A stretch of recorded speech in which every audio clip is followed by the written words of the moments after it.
একদিকে বাংলাদেশ, অন্যদিকে ভারত ও পাকিস্তান।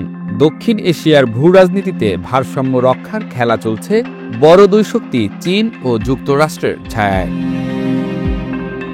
নাগরিক মহলে প্রশ্ন উঠছে, বাংলাদেশ কি নিজস্ব ভারসাম্যের নতুন সমীকরণ তৈরি করছে? বিশেষ করে ঐতিহাসিক কারণে দীর্ঘদিন দূরত্ব বজায় রাখা পাকিস্তান এখন হঠাৎ করেই ঢাকার সঙ্গে সম্পর্ক উদযাপনে ব্যস্ত কেন? এ নিয়েও প্রশ্ন উঠছে সচেতন মহলে। দক্ষিণ এশিয়ার রাজনীতিতে ভারতের ভূমিকা ঐতিহাসিকভাবেই প্রভাবশালী। স্বাধীনতার পর থেকে নয়াদিল্লি বাংলাদেশের ঘনিষ্ঠ মিত্র হলেও সাম্প্রতিক সময়ে বেশ কিছু বিষয়ে টানাপোড়েন তৈরি হয়েছে। সীমান্তে মানবাধিকার লঙ্ঘনের ঘটনা, নদীর পানি বণ্টন ইস্যু আর ভারতের অভ্যন্তরীণ রাজনীতিতে হিন্দুত্ববাদী ঢেউ, সব মিলিয়ে ভারসাম্য বজায় রাখা কঠিন হয়ে পড়েছে বাংলাদেশের জন্য। অন্যদিকে পাকিস্তান দীর্ঘদিন ছিল এক প্রকার নিষিদ্ধ নাম।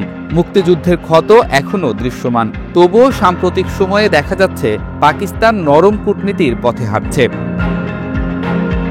বিশ্লেষকদের অনেকের মতে পাকিস্তান ভারতের প্রভাব ঠেকাতে বাংলাদেশের সঙ্গে সম্পর্ক পুনর্গঠনে আগ্রহী। চীনের মধ্যস্থতায় এই সম্পর্ক নতুন আকার পাচ্ছে। চীনের সঙ্গে বাংলাদেশের সম্পর্ক মূলত অর্থনৈতিক। বেল্ট অ্যান্ড রোড ইনিশিয়েটিভের আওতায় চীনের বিনিয়োগ এখন বাংলাদেশের বিদ্যুৎ, বন্দর ও অবকাঠামো খাতে দৃঢ়ভাবে গেঁথে গেছে।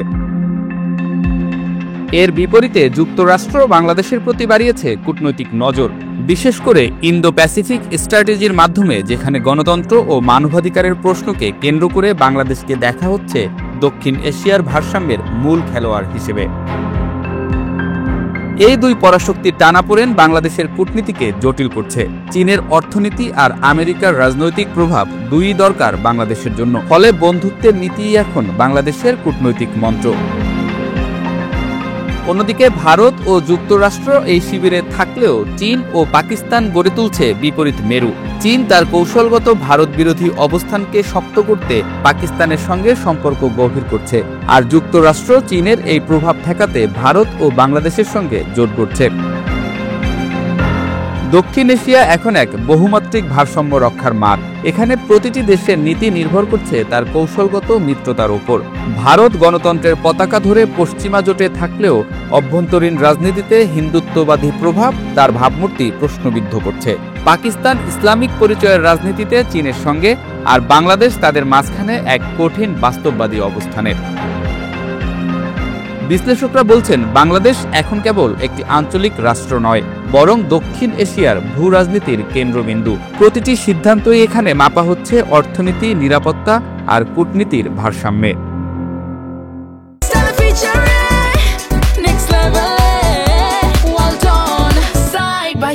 Free